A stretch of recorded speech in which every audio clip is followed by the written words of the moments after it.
Hello and welcome to another edition of Royally Rich Lifestyle with me, Ian Pelham Turner. And me, Helena Chard. We've got a great show for you today. We have such a good show for you today and a new launch of a new project as well. So let's roll the titles and let's get on with the show.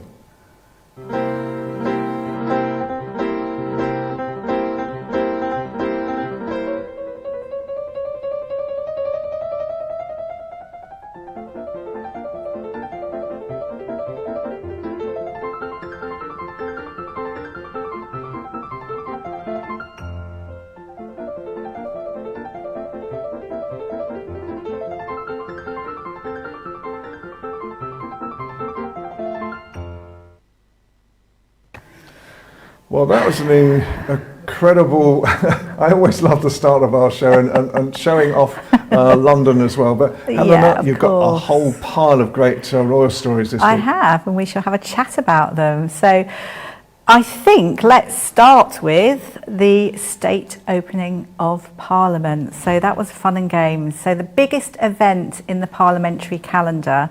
Everyone was incredibly busy, it's spellbinding, it's a mix of symbolism and spectacle, and of course the new government, we heard lots of new things that they're hoping to achieve, which sort of knits in quite well with our launch GB, which is good.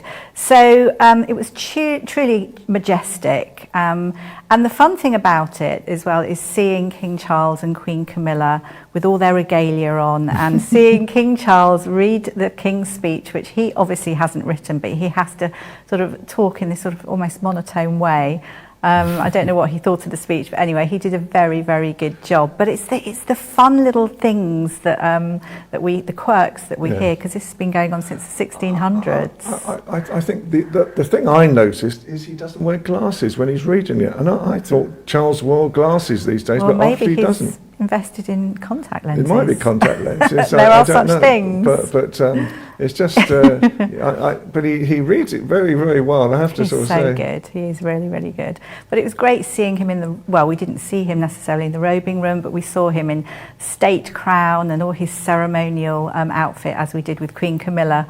And sort of leading the royal procession, House of Lords, through to the, where he was seated on the throne. And there's all the funny bits, the bizarre rulings that we see. So there was an MP that was held hostage, which was funny. And I think we're just about to show, aren't we, Samantha Dixon? Yes, Samantha Dixon. I mean, she was chosen this year. I mean, she had a great time, it seems.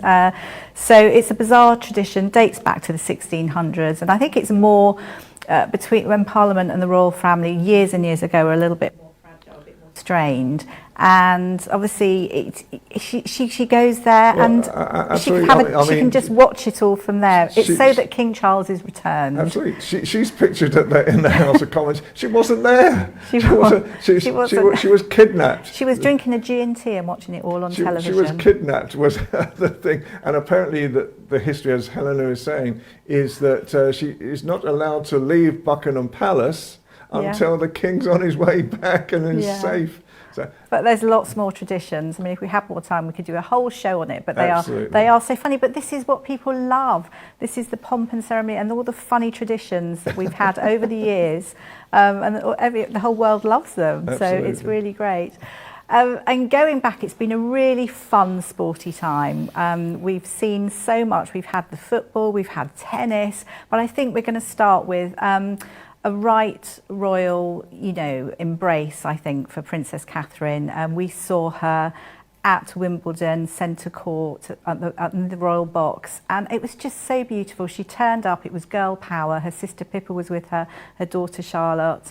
And as she walked through, everybody stood up and just cheered, and it was just like a whole embrace, wasn't it? It was just a really lovely time. It was a great standing ovation, and she was seen sort of mouthing "how sweet," so she felt incredibly blessed and delighted. So that was really great.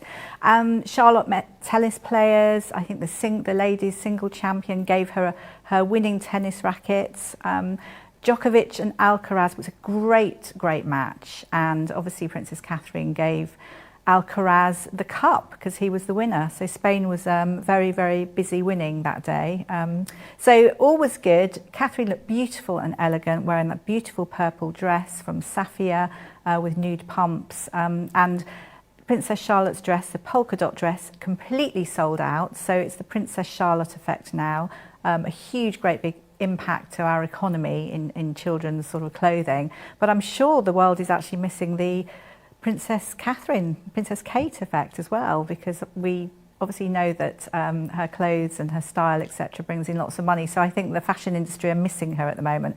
But great, that's her second major thing that she's attended, and she'll be at lots more, I'm sure. Meantime, Prince William and his mini-me, Prince George, were at we're watching the England team perform against Spain, and they were screaming and hugging each other, and it was a real sort of father-son sort of closeness, which was lovely. And although we're showing the end result when oh, they're both in total dismay when we lost. Yeah, they're mimicking each other, which is one of those things. It went well for Spain, but it was great as well that the Spanish king and youngest daughter was there, because it's that soft diplomacy that we always really, really like. But it was a bit callingly awful. Meanwhile, royal fans demanded justice for Prince Louis because he hasn't been anywhere. But I think, it's just that he's a bit young, that's all. I'm sure he goes lots of things. And also the King and Queen, their official Channel Islands trip. Now that was fun. Here we're showing the picture. That's a great picture that's Louis watching the football with Charlotte. Charlotte 9, Louis 6. It's a lovely shot. That's a shot that Princess Catherine captured, which I think is very sweet. But look at that small TV they're watching it on. I do approve. Absolutely. Isn't that great? Yeah. So moving on to the King and Queen's official Channel Island thing. Obviously, Channel Islands, crown dependencies, relationship going back to the 1100s. They were so excited to have them there. They haven't been there since 2012.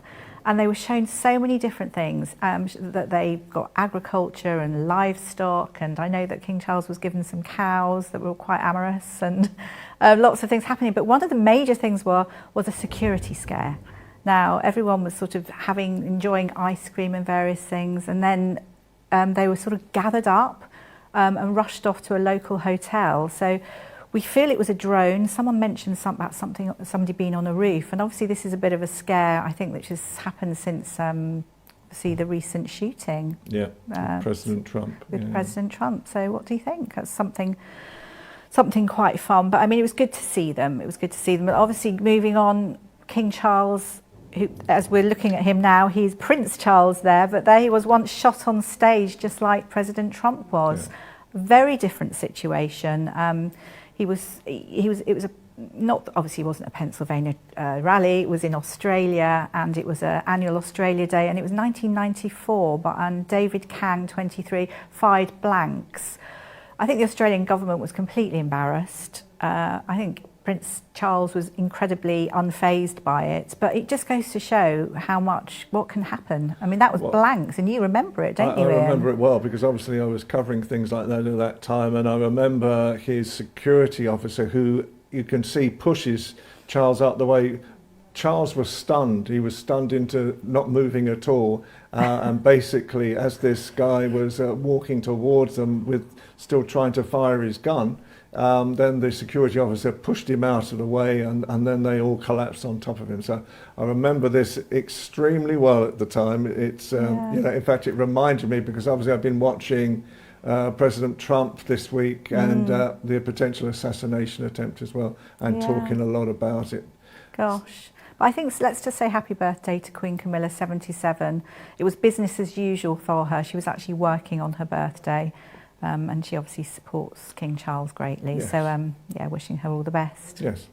And now Helena and we're going to present something called Launch GB, which is our new project, building bridges between UK and America. And thanking again ALB UK TV and Helena Castrati for his help, and really in America, USA Global TV and Radio with Dr. Jacqueline Kerback. So you're going to see two clips that I think that really epitomises Britain. One is the royal family, and one is about business. What do you think, Helena? Oh, I think it's great. We've got the King's speech, which is really important, and it's highlighting opportunities for all. So and also the other bit being business, which is really great. It's incredibly Excellent. empowering, Yep. and that's what our section is all about. Okay, let's show you what we're talking about.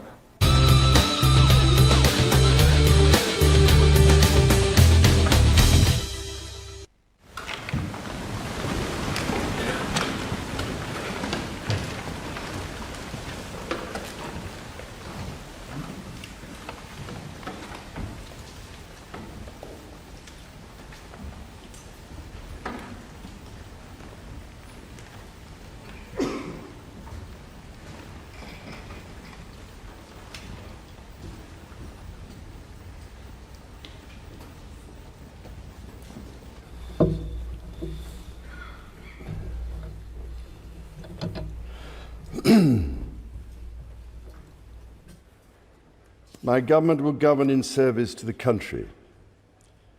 My government's legislative programme will be mission-led and based upon the principles of security, fairness and opportunity for all.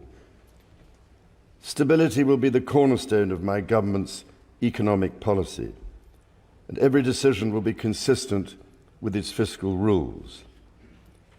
It will legislate to ensure that all significant tax and spending changes are subject to an independent assessment by the Office for Budget Responsibility.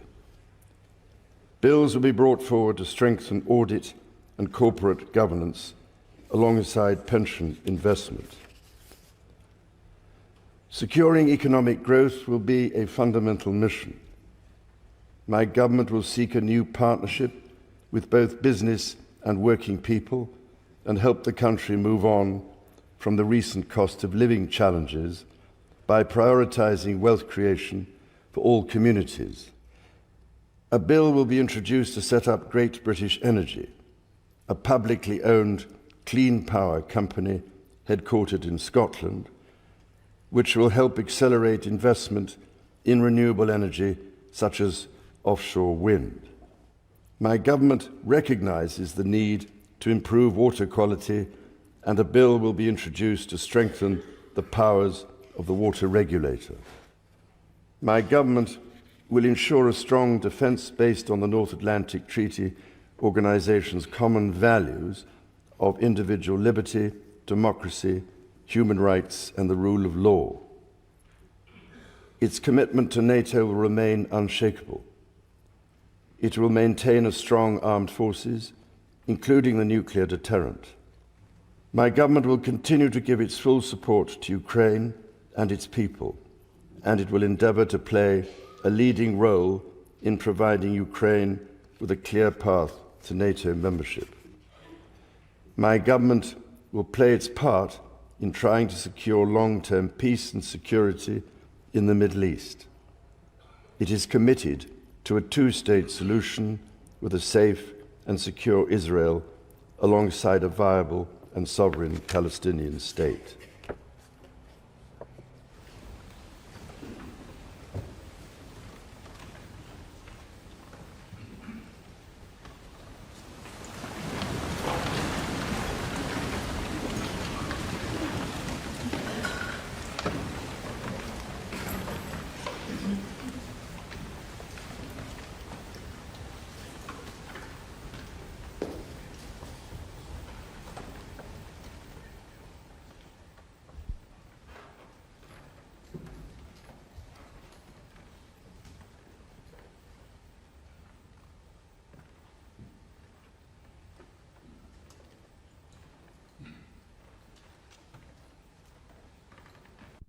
If there's one unmissable event for business owners, SMEs, entrepreneurs, startups, or anyone deeply involved in the business realm, it's the London Business Show.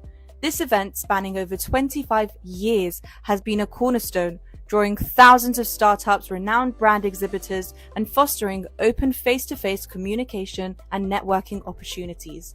Being the largest business event in Europe, the Business Show is an absolute must-attend. Held at the XL London venue, conveniently located near London City Airport, it serves as an ideal destination, not only for UK-based professionals, but also for those worldwide.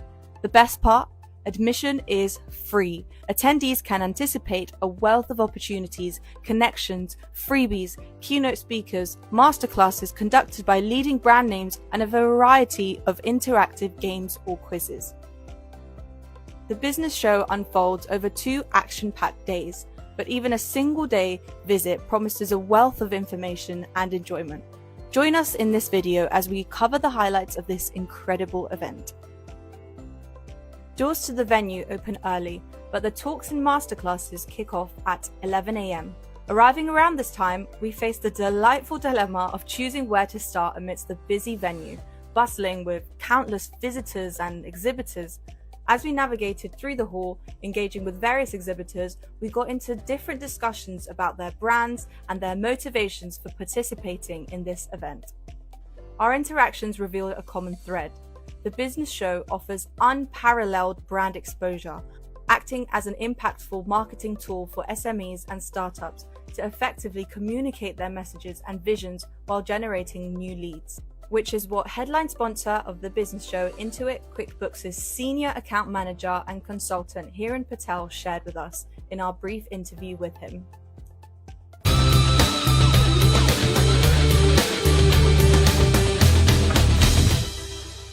And now we will have our wonderful friend Philip Sykes from the British School of Excellence. But first of all, we're going to play a video that he's just recently produced. Today we celebrate a great human being's birth date, Nelson Mandela. President Mandela's message around Ubuntu is not just a historical relic, but a timeless call to action. It emphasizes the interconnectedness of humanity and the importance of community, compassion, and mutual support. Ubuntu, a Nguni Bantu term, often translated as I am because we are, or humanity towards others, embodies the idea that an individual's well-being and success are deeply tied to the well-being and success of others. Nelson Mandela's message around Ubuntu was a call for humanity to embrace mutual care, empathy, and collective responsibility. He championed these principles throughout his life and leadership, advocating for a world where each person's well-being is tied to the well-being of others, fostering a spirit of unity, cooperation, and shared humanity. In our fragile world, can we all please adopt and practice this incredible term, Ubuntu? And now we will welcome Philip Sykes, our great friend from the British School of Excellence. We have some wonderful questions to ask you. Philip. Hello. How are you? Very well, Helena. Hello. Hello, Ian. Oh, good to see you, Philip. The new government, as we know, Labour is basing sort of principles of fairness and opportunity for all.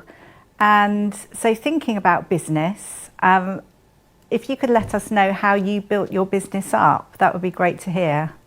Thank you for the opportunity. It's been an incredible journey. I've been privileged to, over the last 12 years, form the identity, form the brand of what was originally known as the British School of Etiquette, now the British School of Excellence. They go hand in hand.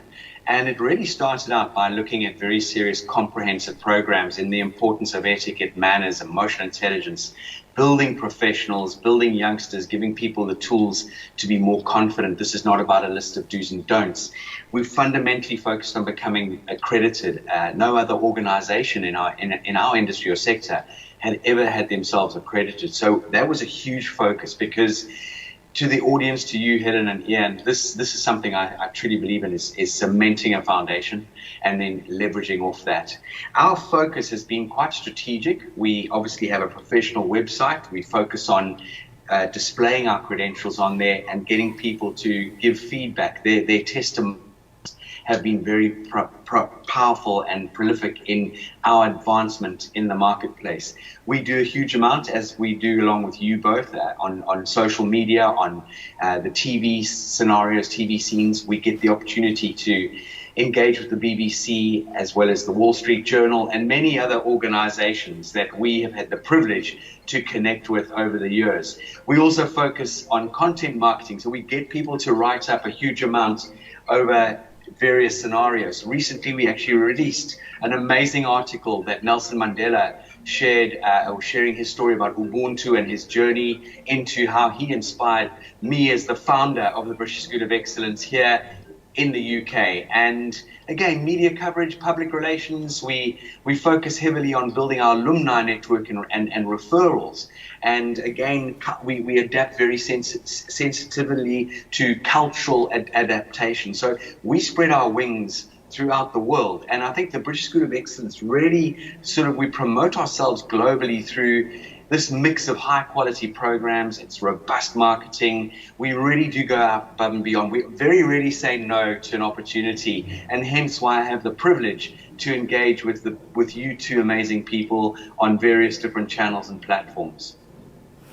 Thank you, Philip. Thank you. I mean, the reality is that we're launching now Launch GB, which is really a new bridge between UK and America to actually promote Britain to America. What type of advice would you give to businesses and to young people wishing to be sort of exposed to American audiences?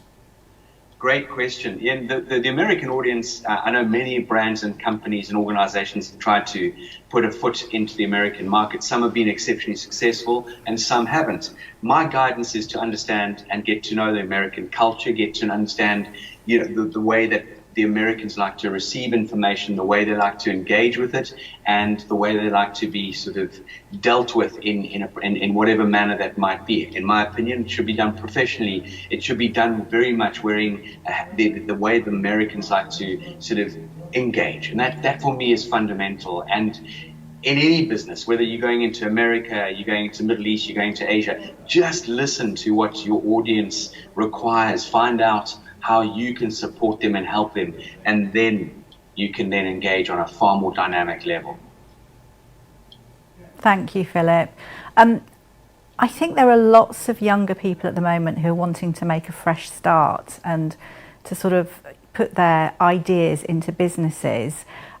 I've heard of something, I don't know if you work with this, which is the rule of 12, and I wondered whether you would be able to share that with us. Okay. So that's about making a good impression, I think. Okay, give me an insight into the rule of 12, if I may. So I think it's what I've heard. It's that wherever you are, from 12 foot, you want to make a good impression to whoever you're meeting. So not just when you're sort of almost upon them. So from a distance. I sort of read something about it, and it seemed a good idea, I guess. But maybe it's not something that you work with. No, it definitely is. I haven't heard that term, and I love it. I'm going to research, but I totally get the idea and the way it is proposed. The rule of 12. For me, people see you before they hear you. It is fundamental that we as human beings start to show up and engage on a dynamic level.